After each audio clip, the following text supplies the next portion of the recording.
है कि जब रेल हमारा, काम हमारा, समस्या हमारा, तो नेता भी हमारे बीच का एक रेल कर्मचारी ही होना चाहिए।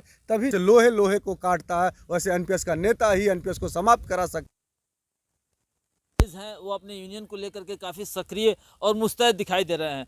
इनकी मांगे हैं, मुद्दे हैं, उन्हीं मांगों और मुद्दों को लेकर के कर्मचारियों को बीच जा रहे हैं और उनका भरोसा जीतने की कोशिश कर रहे हैं। एसआरकेबीयू क्या किन मुद्दों के तहत अपने रेल कर्मियों के बीच जा रहा है? साथियों नमस्कार। सबसे पहले आप सभी को, रेल कर्मचारियों को और मीडिया को मेरा नमस्कार। साथियों, मैं कैलाश विश्वकर्मा, एसआरबीक्यू मंडल अध्यक्ष। ये मैं बता दूं, देश का ये इकलौता मात्र ऐसा संगठन है जो कार्यरत कर्मचारियों द्वारा चलाया जा रहा है। अब तक जितनी यूनियनों को हमने देखा और जिनको जान रहे हैं प्रत्यक्ष और अप्रत्यक्ष रूप से, सारे चलाने वाले शीर्ष नेतृत्व रिटायर्ड लोग हैं। हमारे यूनियन का, संगठन का मोटो है कि जब रेल हमारा, काम हमारा, समस्या हमारा, तो नेता भी हमारे बीच का एक रेल कर्मचारी ही होना चाहिए। तभी जा कर के उसकी समस्याओं का समाधान हो पाएगा। यानी कि जिसको दर्द है वो इलाज कराए तो बेटर हो सकता है, न कि पड़ोसी के इलाज कराने से वो ठीक हो सकता है। लेकिन एक मिनट के लिए आपको रोकूंगा कि ये जो आप सेवानिवृत्त कर्मचारियों का बात रखे हैं, तो कहीं ना कहीं वो भी तो रेल कर्मी ही हैं।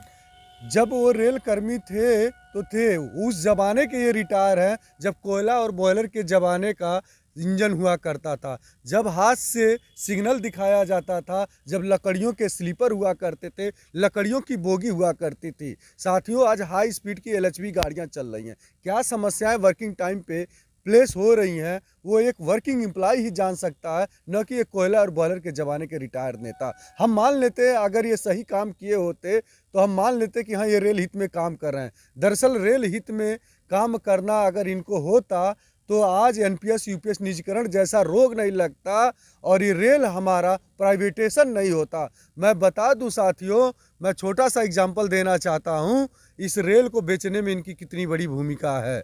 साथियों, मैं जब स्टेशन पे जाया करता था, सारे कर्मचारी या जो भी टिकट वाले यात्री, आप देखेंगे कि एक वेटिंग हॉल हुआ करता था। वेटिंग हॉल सरकारी हुआ करता था। अगर आप सरकारी एम्प्लॉय बता करके आप जाते थे तो आपको सुविधाएं निःशुल्क प्रदान की जाती थी। जो जिस क्लास का टिकट लिया होता था उस क्लास की उसको सुविधा दी जाती थी। लेकिन आज के दौर में क्या है, निजीकरण के नाम पे, ठेका के नाम पे जो है उसे भी बंद कर दिया गया। अब या कर्मचारी हो या टिकट वाला हो, किसी को जो है जाने नहीं दिया जा रहा। बात 10-20 रुपये उनसे मांगी जाती है कि 20 रुपया लगेगा साहब 1 घंटे के लिए। बात 10-20 की नहीं है, बात हमारे मान सम्मान की है। रेल हमारा एक घर है और हमें अपने घर में ही जाने के लिए हमसे 20 रुपये का डिमांड किया जाता है। लेकिन आपसे शुल्क ले रहे हैं तो सुविधाएं भी तो दे रहे हैं। सुविधाएं बढ़ी हैं पहले की तुलना में। आज के समय में आप देख सकते हैं कि एसी गाड़ियों की संख्या दिन पर दिन बढ़ती जा रही है, स्लीपर को कन्वर्ट किया जा रहा है एसी में, वहीं जनरल डिब्बों की संख्या घटाई जा रही है।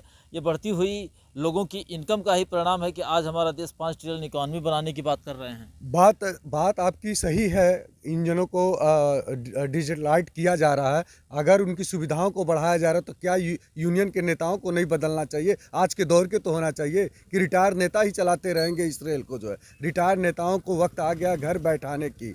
चूँकि एक कर्मचारी जब नेतृत्व करेगा तो सही रूप से नेतृत्व करेगा। इन रिटायर नेताओं को अब घर आराम करने की बारी है, क्योंकि 60 साल उम्र होने के बाद एक सामान्य कर्मचारी अपने मान सम्मान का जीवन यापन अपने घर पे करता है। लेकिन वही रेल से हुए रिटायर नेता वर्षों हमारे ही वोट से आते हैं और हमारे ही पेट पे लात मारने का काम करते हैं। एनपीएस यूपीएस निजीकरण जैसा चंद स्वार्थों के लिए इन्होंने ला करके जो है खड़ा किया और अपने निजी लाभ के लिए आज सबको यूनियन दावा करती है कि एनपीएस को ख़त्म कराएंगे। एनपीएस ख़त्म कैसे कराएंगे जब कोई राष्ट्रीय पदाधिकारी एनपीएस का वहाँ पे नेता 20 सालों के दिनों के अंदर अगर कोई होता तो वो हमारी बात रखता। तो इनकी मंशा नहीं है साथियों ख़त्म कराने का। और एसआरबीक्यू इसीलिए इनसे अंतर, इन सारे संगठनों से इसलिए अंतर है कि ये रेल कर्मचारी की प्रतिनिधित्व की बात करता है और रिटायर नेताओं को घर बैठाने की बात करता है। इस देश को आज़ाद कराने में क्रांतिकारी भगत सिंह, राजदेव गुरु जैसे क्रांतिकारी लोगों को आना पड़ा।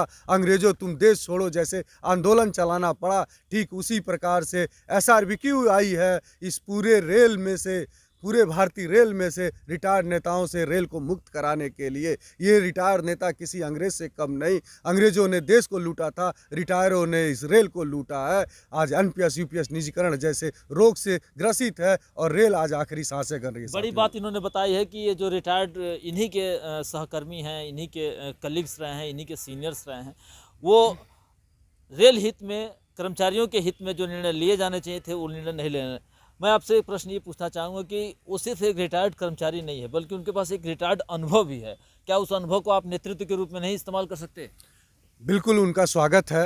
अगर वो अपना अनुभव देना चाहते हैं तो किसी पद पे रह करके ही अनुभव दें, ये कोई अच्छी बात नहीं है। अगर उनको आना ही है तो एक संरक्षक के रूप में आकर के वो बता सकते हैं, जो निचला पायदान है हमारा, जहाँ कर्मचारियों की समस्याएं क्रिएट हो रही हैं, वहाँ आकर के बता सकते हैं, न कि कुर्सी पे टॉप पे बैठ करके जहाँ पॉलिसियाँ बननी है वहाँ बैठ करके वो बताएं। हम उसको ठीक उल्टा चाहते हैं। हम चाहते हैं कर्मचारी टॉप पे जा करके अपना नेतृत्व करे और जो समस्याएं क्रिएट हो रही हैं उससे प्रशासन को अवगत कराए, और जो रेल के रिटायर्ड नेता हैं वो आए ब्रांच पे देखें आज समस्याएं कितनी क्रिएट हो रही है। कर्मचारी है, कर्मचारी लेवल की समस्या है, सुपरवाइजर है, सुपरवाइजर लेवल की समस्या है। ना प्रशासन उसको ठीक करा पा रहा है और ना ये रिटायर्ड नेता उसको ठीक करा पा रहा है। आपके दो संगठनों की मैं बात करूंगा, चाहे नरमू हो और चाहे पीआरकेएस हो। उन दोनों संगठनों को मैंने देख रहा था कि ओपीएस की बहाली उनका केंद्रीय लड़ाई है और उसी पर वो काम कर रहे हैं। आपका क्या अहम बिंदु है जिसके लेकर के आप कर्मचारियों के बीच में जा रहे हैं?